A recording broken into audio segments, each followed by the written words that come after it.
Oi, quarto ano, como é que vocês estão? Tudo bem? Eu espero que estejam todos bem. Tia Duda tá morrendo de saudade de vocês. Queria estar dando essa aula hoje, bem pertinho de vocês, com a gente na nossa sala de aula, com quadro, com tudo mais, a gente conversando, tirando todas as dúvidas bem de pertinho. Mas não vai ser possível, então a gente vai seguindo por aqui, tá bom? Espero que esteja todo mundo bem. Hoje a gente vai falar de um assunto chamado hidrosfera. O que é hidrosfera? Hidro lembra água.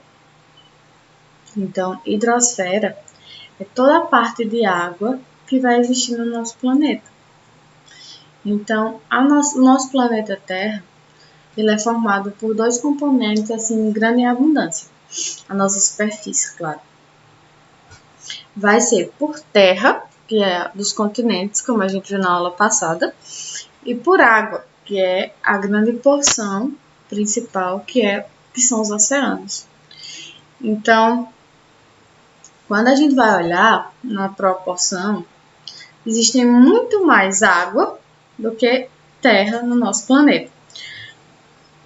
A água ela vai estar em maior abundância, então por isso que quando a gente olha uma foto da Terra do espaço, é uma bolinha azul, porque o azul é da água.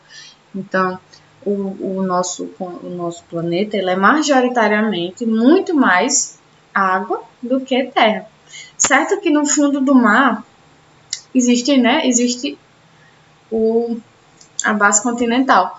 A base continental não, o fundo, a camada de terra, mas se conta mais até a parte que está exposta, né, que no caso é a água, do que a parte de terra, que é o que está escondido no fundo do mar. Aqui eu trouxe para vocês esse gráfico. Estão vendo? Aqui a gente tem azul, que é esta parte aqui. A porção de terra. E essa parte em marrom, a quantidade de água que tem no planeta. Ou seja, tem 3 vezes mais água do que terra. Mesmo aí estando a água de marrom e a terra de azul. Que não sabe por que o livro fez isso. Mas essa partezinha que é azul significa a terra, a quantidade de terra que tem no nosso planeta. E essa parte marrom significa a quantidade de água. Então, se a gente dividir essa bolinha assim, assim, a gente vai ver que só um lado aqui é de terra. Então, existem 3 lados que são de água. Então, tem 3 vezes mais água do que terra no nosso planeta. Mas o que é a hidrosfera? A hidrosfera é a camada de água do planeta e ela vai ter os rios, os oceanos, os lagos, as lagoas, a água da chuva, o gelo do topo das montanhas, os lençóis freáticos, os aquíferos, os açudes, os poços, tudo que tem de água sobre a terra é hidrosfera. Então, a gente vai ter um lago, se é um lago, o oceano, que a gente está acostumado, os rios. Então, vamos ter todas essas partes dentro do nosso planeta e dentro da hidrosfera, que é a camada que diz respeito à água que a gente vai ter no planeta. Mas essa água vai ter 2 tipos de água. Vamos ter a água doce e a água salgada. E a tia trouxe de novo o mesmo gráficozinho que vai ter lá no livro de vocês, que diz o seguinte, que 97% da quantidade de água que tem é salgada, que são os grandes oceanos. E somente 3% dessa água vai ser doce, que é o que a gente consome. A gente diz, nossa, então por que quando a gente vai no açude, ele é tão grande? Então por que quando a gente vai no Rio São Francisco, ele é tão grande? Porque o nosso planeta é enorme. Se isso equivale a 3%, se aquilo ali equivale a um pedacinho somente desses 3%, então imagina o tamanho dos oceanos, o tamanho dos continentes, como é enorme. Então, esses 3% de água doce, ele vai precisar ser o quê? Preservado. Ele necessita ser mantido e cuidado para não acabar, porque é pouco. Então, ele tem a capacidade de acabar. Então, essa água doce a gente usa para tudo. Ela está presente nos rios, nos lagos. Existem também lagos salgados, mas majoritariamente dentro do continente são lagos doces, de água doce. Tem os aquíferos, que nada mais é do que água subterrânea, muito funda e muito limpa. Vamos ter os açudes e os lençóis freáticos. O lençol freático é aqui mais pertinho da superfície, onde a gente consegue furar um poço e achar água com facilidade em determinados lugares. E as águas elas vão ter um uso específico, ou seja, vai ter um uso destinado.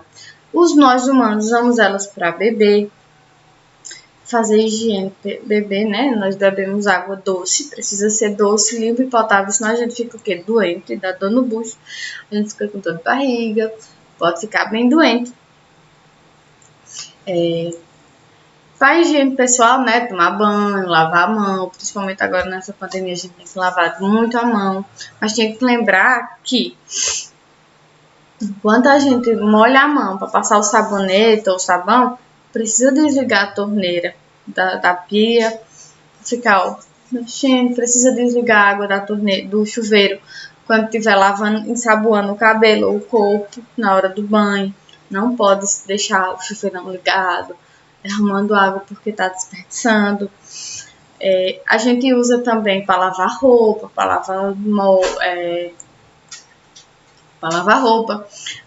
lavar utensílios domésticos, para limpar a casa, para lavar o banheiro. E a gente precisa cuidar, porque também não pode desperdiçar muito, tá?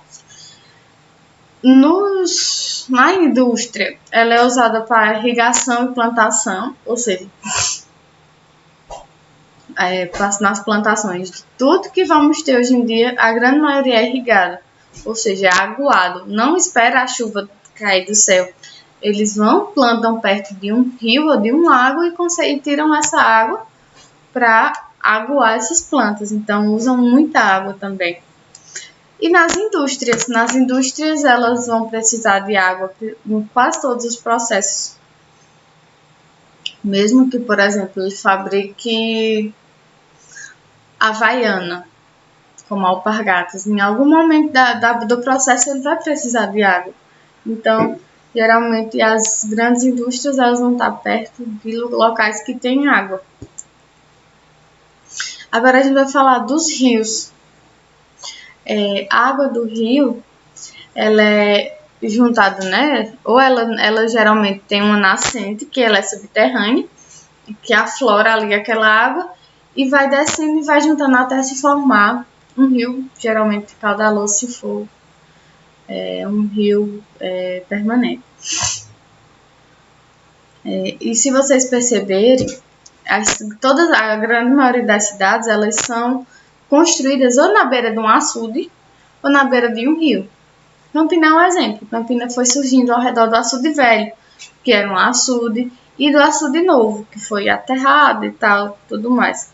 Mas ela foi construída ao redor do açude velho e do açude novo, e do Riacho das Piabas. Então, são os bairros mais antigos. Por quê? Porque tinha água perto, não existia o saneamento básico nem nada, então eles precisavam ir atrás de água para trazer. Então, os animais que vinham das tropas, eles levavam para beber água. Então, tudo é feito perto de cursos d'água, de recursos hídricos para abastecer as cidades, as indústrias e tudo mais.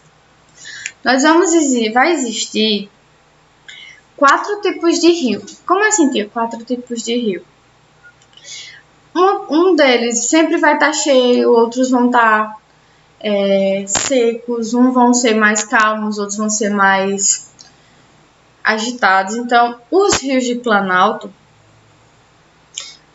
o que é isso? São rios que nascem na parte mais alta e descem sempre de locais altos para mais baixos. Então, geralmente, eles vão ter cascatas ou cachoeiras que vão mostrar que o relevo é mais alto, então a água ela vai descer dali de cima até chegar embaixo.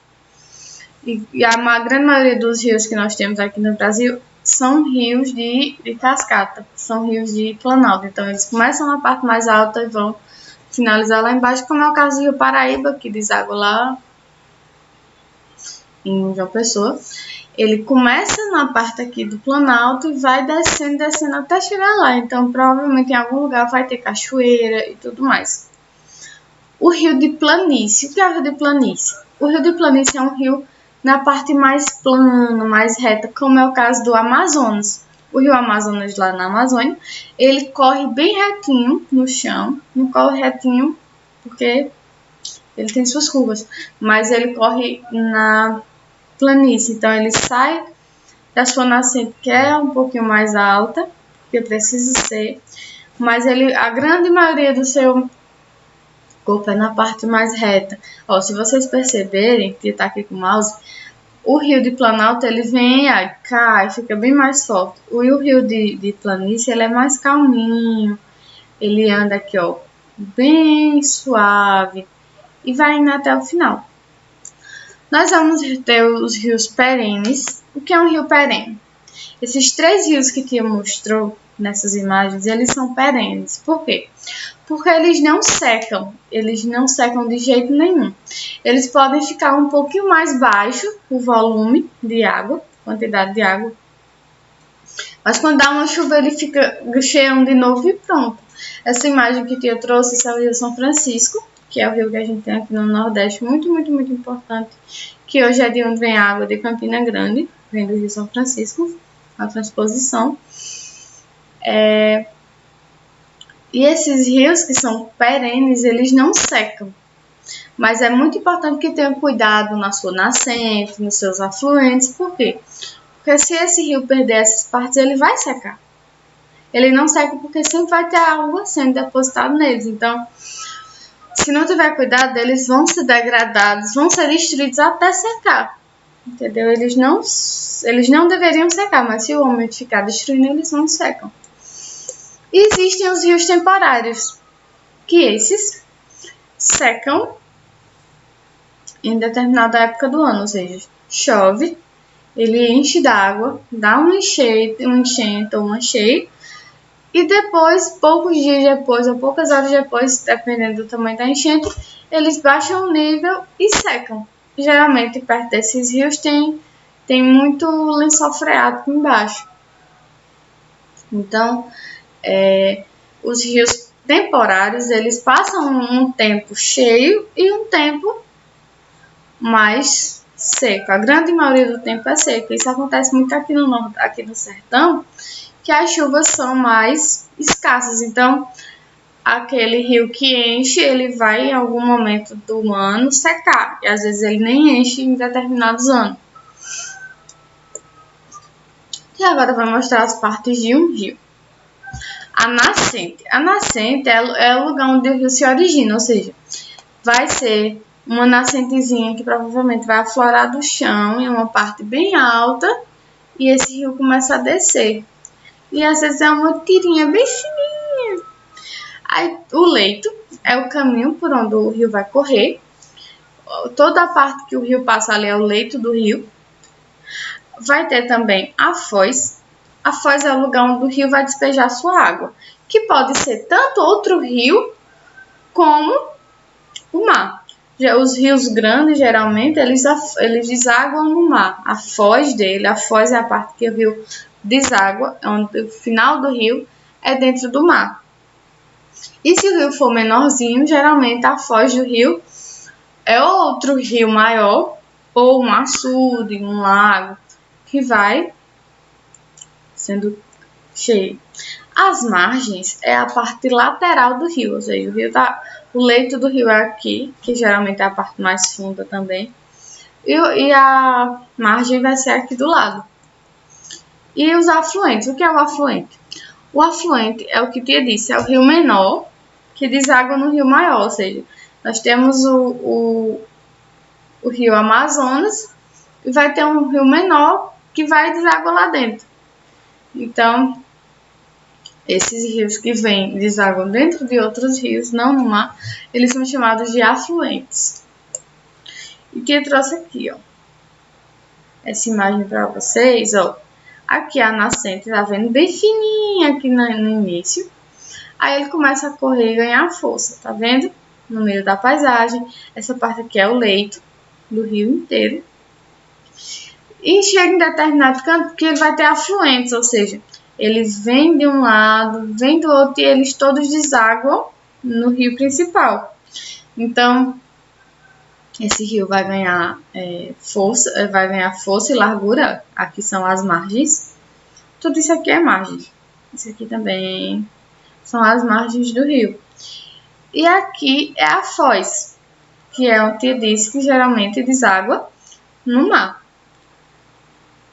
Porque se só tem foz o rio que não é afluente. A foz do afluente é o rio principal. Mas o que é uma bacia hidrográfica? Se tem um rio principal, os rios afluentes, o que vai ser a bacia hidrográfica? A bacia hidrográfica é todas as partes do rio e ainda os seus afluentes, que vão juntar água para o rio principal, para esse rio ter uma abundância de água. Eu trouxe aqui um exemplo. Essa bacia é uma bacia de Planalto, tá? Um rio de Planalto. Então, ela nasce aqui, esse aqui é o rio principal. Aí ele vem descendo.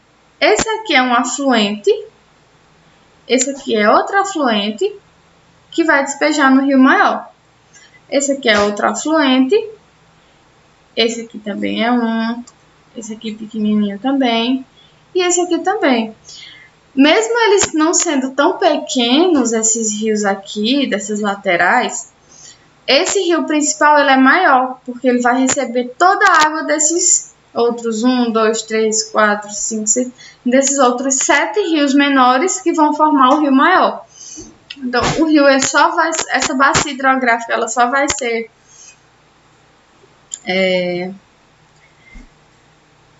elas só vão ser permanentes tendo esses rios aqui sempre com água e sempre derramando água nesses rios principal.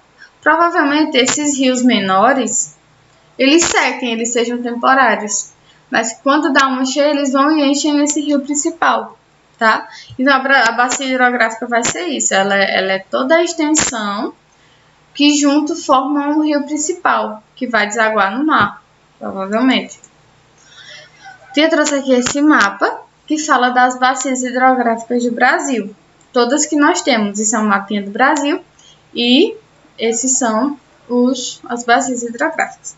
A primeira que te vai mostrar é a bacia do rio Amazonas. Tá? Amazonas é a maior bacia hidrográfica do mundo, porque ela é muito, muito grande. Ele nasce aqui, esse rosinha. Ele nasce aqui e vai descendo, tá vendo? Tá vendo que vai ter outros rios aqui. Eles nascem também, mas são todos afluentes do rio Amazonas. E eles vêm desaguar aqui no mar, no delta do rio Amazonas. Foz do rio Amazonas. A segunda bacia é a do Tocantins. O Tocantins é esse azul aqui, Ele vai nascer aqui no Planalto Central e vai descer, ou subir, né? Até chegar e desaguar aqui no mar, no norte. Temos a bacia do Rio São Francisco, que ela é a mais importante pra gente aqui de Campinas, do Nordeste, da Paraíba. Ela nasce essa roxinha aqui, que ela vem aqui, ela nasce aqui, sobe e deságua aqui entre Pernambuco e Alagoas. Então, é muito importante. Alagoas e Pernambuco não, Alagoas e Sergipe. Ela é muito importante para nós. A quarta bacia é a bacia hidrográfica do Rio da Prata, que é lá no sudeste do Brasil, sul-sudeste. E ainda pega uma parte do centro-oeste. Ela vem, passa pelo Brasil, mas como aqui embaixo a gente ainda tem a América do Sul, a foz do Rio da Prata, ele não é no Brasil. A foz do Rio da Prata provavelmente é na Argentina ou no Uruguai. E nós vamos ter as bacias costeiras ou secundárias, que são essas amarelinhas aqui, que são as bacias dos rios menorzinhos. Eles não é um rio tão grande, mas são bacias importantes. A gente não bota o nome de cada uma, por quê? Porque são bacias pequenininhas e são muitas que tem no litoral. No litoral são cheios de rios. Então, esse mapa hidrográfico, ele vai servir para a gente conseguir visualizar essas bacias e suas direções. Bom, vamos lembrar, né, hidrosfera é a camada de água da Terra, que nós temos mais água salgada do que água doce, então a gente precisa preservar nossa água doce, que a gente precisa usar, mas que a gente tem que preservar muito, que os rios podem ser rios de planalto, que vão ter sempre cachoeiras, rios de planície, que sempre vão ser rios mais lentos e mais largos, e sempre vão correr nas planícies, os rios temporários, que são os rios que secam, e os rios permanentes, que eles não secam, que são os permanentes, eles sempre vão estar cheios. Podem diminuir, mas sempre estarão cheios. Vamos lembrar também que nós temos nascente, leito, nascente onde nasce, leito é todo o rio, a parte principalmente mais funda. Vamos ter a foz, que é onde o rio deságua. Vamos ter os afluentes, que são rios menores que caem dentro de um rio principal. E vamos ter as margens, que é a lateralzinha do rio. Então, nessa lateral do rio é importante que sempre tenha vegetação, porque se não tiver, o rio vai se acabando também. Que a bacia hidrográfica é o conjunto desses rios, de toda essa parte, e que a maior bacia hidrográfica do mundo é do rio Amazonas, está aqui no Brasil, grande parte dela, tá? As atividades de hoje vão ser na página 73 e 74 do livro. Uma boa atividade para vocês. Tia vai estar agora com vocês até 3h30, tá? Um bom final de semana para cada um que tá com saudade, tá? Um beijo. Até semana que vem.